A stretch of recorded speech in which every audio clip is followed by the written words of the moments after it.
వాడిపోక ముందే నన్ను వాడుకో ప్రభువా.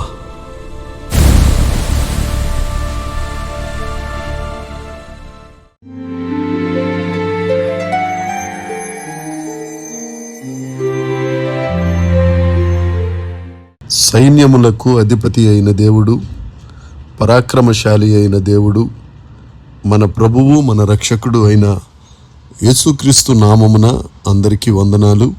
దేవునికి స్తోత్రాలు. రాజుల రాజు, ప్రభువుల ప్రభువు, యుద్ధశూరుడైన దేవుడు మనలను ప్రేమించి మరొక నూతన దినమున మన బ్రతుకులలో మనకు అనుగ్రహించి దేవుని కృపలో సజీవులుగా ఉండటకు కృప చూపిన యేసయ్యకు సమస్త మహిమ, ఘనత, ప్రభావములు చెల్లునుగాక. ఆ అద్వితీయ సత్య దేవుడు ఈ నూతన దినములో మనకు అనుగ్రహించిన పరమవాక్య ధ్యానము, కృపావార్త. పరమగీత గ్రంథము 5వ అధ్యాయము 1వ వచనము. నా సహోదరి ప్రాణేశ్వరి, నా ఉద్యానవనమునకు నేను తెంచి తిని, నా జటామాంసిని, నా గంధవర్గములను కూర్చుకొనుచున్నాను. తేనెయు తేనె పట్టును భుజించుచున్నాను. క్షీర సహిత ద్రాక్షారసము పానము చేయుచున్నాను. దేవునికి స్తోత్రం కలుగునుగాక. దేవునికి మహిమ కలుగునుగాక. ప్రభునందు ప్రియమైన దైవ జనాంగమా, పరమగీత గ్రంథము 5వ అధ్యాయము 1వ వచనములో ప్రభువు తన సంఘమునకు, ఉద్యానవనమునకు ఆయన ఏతించిన తరువాత, సంఘమును కలుసుకున్న తరువాత తన సార్వత్రిక సంఘం వద్ద జటామాంసి, గంధవర్గములను, తేనె పట్టును, క్షీర సహిత ద్రాక్షారసమును ఆయన తినుచు పానము చేయుచున్నారు. అనగా ఆయన సంఘములో ఉన్న ప్రతి ఒక్కరి గురించి, ప్రపంచంలో ఉన్న విశ్వాసులంతా ఒక్కొక్కని జీవిత యాత్రలో ప్రభువు కొరకు ఎంత ప్రయాసపడ్డారో ప్రభువుకు లెక్క చెప్పాలి. ప్రభు న్యాయపీఠము ఎదుట విశ్వాసులనే ప్రతి ఒక్కరూ తీర్పు తీర్చబోతున్నాడు దేవుడు. మత్తయి సువార్త 16వ అధ్యాయము 27వ వచనాన్ని మనం చూస్తే, ఆయన ఎవరి క్రియల చొప్పున వారికి ప్రతిఫలమిచ్చును. విశ్వాసులు భూమి మీద జరిగించిన క్రియలను గూర్చి ప్రభువుకు లెక్కప్పగించాలి. 2వ కొరింథీ పత్రిక 5వ అధ్యాయం 10వ వచనంలో చూస్తే, దేవుని బిడ్డలు చేస్తున్న మంచి క్రియలు లెక్కలోనికి వస్తాయి, చెడ్డ క్రియలు కూడా లెక్కలోనికి వస్తాయి. చెడ్డ క్రియలు చేయించు జీవించు వారు రక్షింపబడని వారు. నీతిమంతులు 7 సార్లు పడినా లేస్తాడని మనం లేఖనాలలో మనం చూస్తాం. దేవుని యందు ప్రియమైన వారలారా, ప్రభు మహిమ కొరకు విశ్వాసులుగా ఉండి మనం పొందిన హింసలు, కష్టాలు, బాధలు వీటన్నిటినీ ప్రభు లెక్కలోనికి తీసుకొస్తారు. ప్రభు మహిమ కొరకు మనం పొందిన శ్రమలు కానీ, అవమానాలు కానీ, నిందలకు కానీ మంచి ఫలాలు దేవుడు మనకు అనుగ్రహిస్తారు. ఈ లోకంలో ప్రభువుని నమ్ముకున్నందుకు మనం బాధలను భరిస్తూ ఉంటే పరలోకంలో మన ఫలం అధికమవుతూ ఉంటుంది. మనం పొందిన బాధలు, కష్టాలు అన్నిటినీ మరిపించే శ్రేష్టమైన బహుమానం ప్రభువు సిద్ధం చేసి ఉన్నారు. ఆయన ఇచ్చే ఆ బహుమానం చూచిన తరువాత భూలోకంలో ఎక్కువ శ్రమలు అనుభవిస్తే బాగుండేదని అనిపిస్తుందేమో. లూకాసు వార్త 19వ అధ్యాయము 17వ వచనాన్ని మనం గమనిస్తే, మధ్యాకాశములో మన పనికి మెప్పు కలుగుతుంది. బడా మంచి నమ్మకమైన మంచి దాసుడా అని ప్రభువు నిన్ను నన్ను మెచ్చుకోబోతున్నారు. 1వ పేతురు పత్రిక 1వ అధ్యాయము 7వ వచనంలో చెప్పబడినట్లు, ఆయన వచ్చినప్పుడు ప్రభు కొరకు నమ్మకముగా జీవించిన వారికి మెప్పును మహిమయు కలుగుతుందని లేఖనం తెలియజేస్తుంది. దేవుని యందు ప్రియమైన వారలారా, ప్రభు న్యాయపీఠము ఎదుట ఆకాశ మండలి రహస్యములను బయలుపరిచే గొప్ప దేవుడు తన బిడ్డల జీవితంలో రహస్యమైన కార్యాలను ఆయన గమనిస్తారు. యథార్థమైన జీవితం ఉండాలి. హృదయాలోచనలు దేవుని ఎదుట మంచిగా ఉండాలి. దేవునికి విరోధమైన ఆలోచనలను ప్రభు లెక్కలోనికి తీసుకొస్తాడు. అందుకే కీర్తనాకారుడు అంటారు, కీర్తనల గ్రంథము 56వ కీర్తన 8వ వచనములో, నా కన్నీరు దేవుడు తన కవిలలో భద్రపరుచుచున్నాడు అని దావీదు గారు అంటారు.